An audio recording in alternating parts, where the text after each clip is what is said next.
Well, hello, friends. Welcome back to Commute Talk.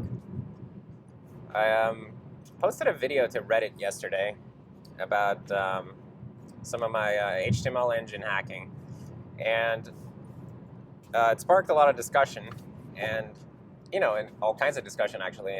But part of the discussion was about being self-taught as a developer and advantages and disadvantages compared to having a university degree. And it got me thinking, because I'm just going to let people have whatever opinions they have. I obviously have my own biases and my own opinions about this, and it doesn't really matter. Um, but it did get me thinking about the kind of stuff that I learned, in the process of becoming self-taught. And the kind of things that you would definitely not learn in any school. I think because someone said something about how because he got a degree, he ended up learning a lot of things that you would never learn if you were self-taught. And I thought, well, yeah, that's definitely probably true. But the opposite is also true, right? Like I learned so many strange and different things that you would never ever come across in school. And it just got me thinking about all these weird little computer spelunking adventures I've been on through the years. And for instance, I used to buy these old workstation machines on like the Swedish equivalent of eBay, I guess, and the Swedish Craigslist, Blocket. And I mean, this was like, I don't know, 10, 15 years ago, 15 years ago probably. I was looking for like these old office machines, like companies that went under and they were selling their workstations. I was just looking for these old Unix machines, like Sun machines. I had a bunch of Spark stations. I had some DEC machines and various other old Unix-y things. And I was always collecting these and just setting them up at home, and messing around with these old Unix operating systems, because I thought it was super interesting to run Sun OS or Solaris, and what did I have? True 64 and OSF1, and these old things. And I used to run a lot of emulation as well. I had like VAX emulation going on, so I could run these old VAX systems. And I had a friend who had a big VAX machine in his basement, so I could get a VMS account on it. And I was always just messing with this stuff and like connecting these things to each other and building little networks out of them and stuff. And I remember I used to spend a lot of time trying to port software to these platforms, because I found it really, really interesting to take some software that was written on Linux and that made all these assumptions about Linuxy stuff, and then just trying to get it to work on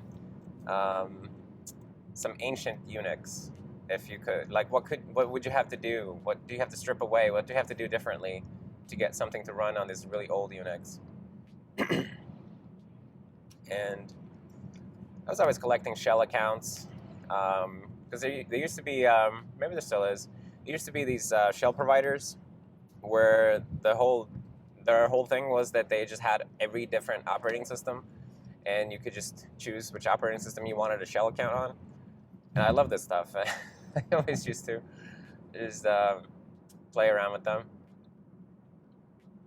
And I remember working on a Spark emulator, because I had like some Spark machines at home, and I thought they were so curious and kind of like offbeat compared to the machines I was used to, like the way that you would boot into the frame buffer immediately, and the BIOS console, or the equivalent of like the boot up console, was in this weird like fonts with serifs, and it was just like really alien in the beginning, and I remember being just like, I don't know, really taken with the whole experience.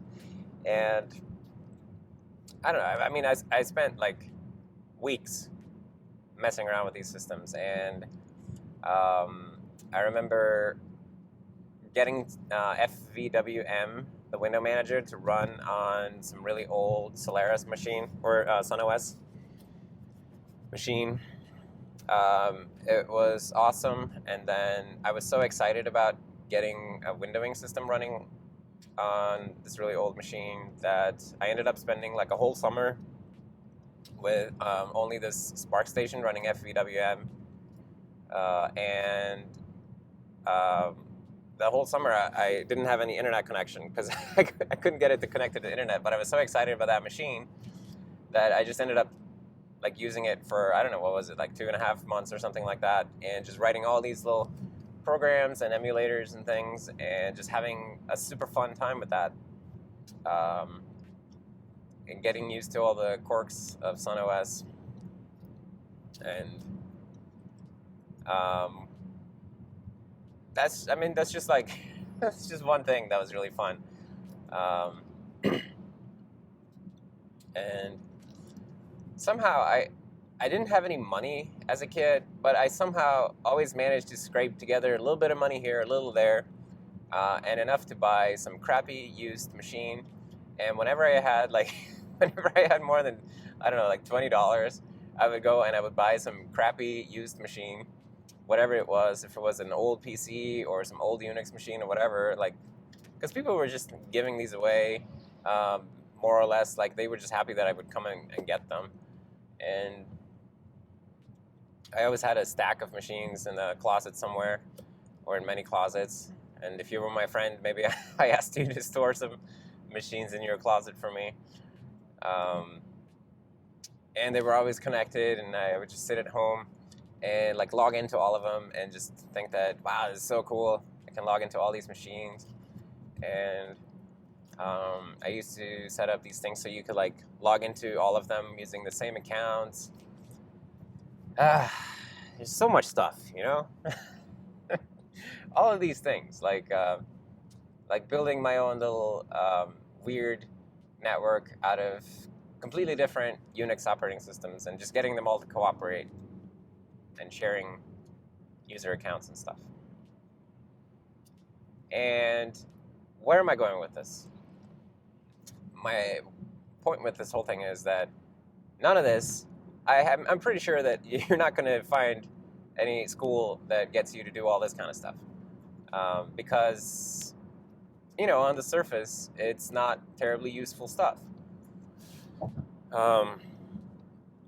But the fact that I have spent so much time doing this, during my formative years, no less, it gave me this foundation and understanding of Unix and Unix philosophy, and just like how systems can be different from each other, but the same, but different, but the same, and then can still work together, and how you can get software to run on all of these systems if you just adapt it to the individual system a little bit. There's this, I don't know, like the way that you get stuff to work in that environment is that you have to figure a lot of shit out for yourself, right? You have to learn all of the, you have to become very proficient at the command line so you can like find your way around, because stuff is in different locations, it's configured differently. Different things have different dependencies on different systems, and they just interact differently with each other. And you just, it's not that you learn where everything is configured necessarily, but you sort of build a skill set that allows you to figure out how something works and figure out how something is configured, and like figure out how to do something. And that is just this invaluable tool to have.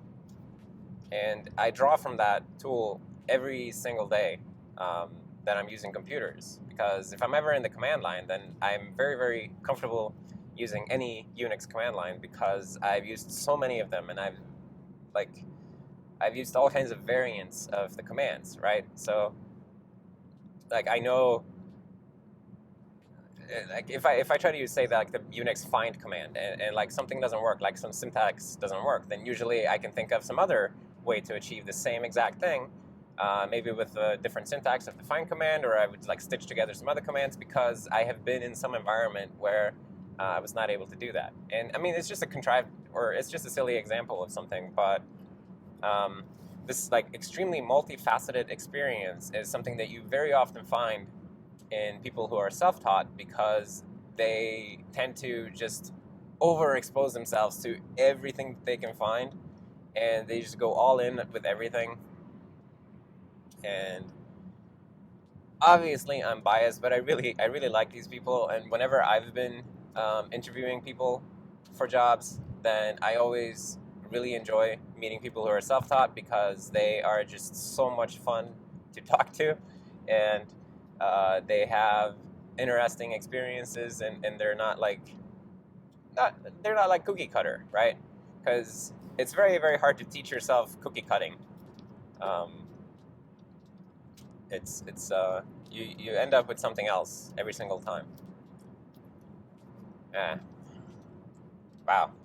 I don't know at all what my point is. I just wanted to share about this, I guess. I wanted to reminisce about old Unix stuff.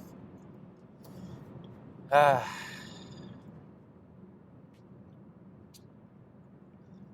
remember when I was in high school, I mean, before I dropped out of high school, but like in the second year of high school, I think, I was making this, I had so many different Unixes in my life, and I wanted to run the same, like a little same set of software on them.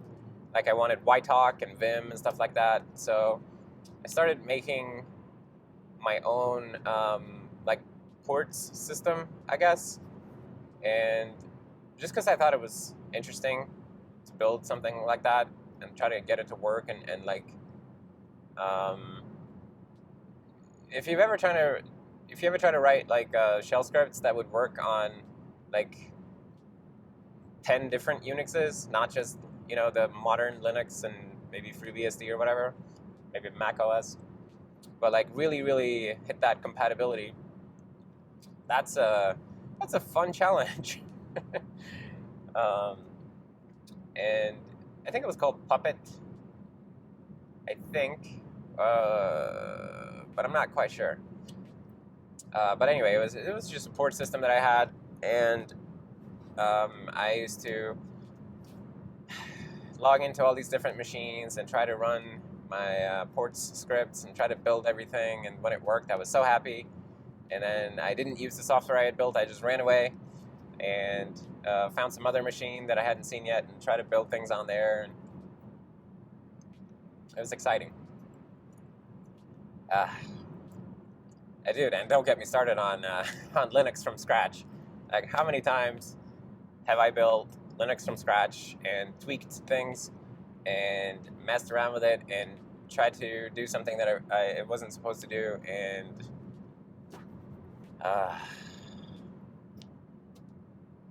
wow, it's like, it makes me feel happy just to think about these things, and I hope that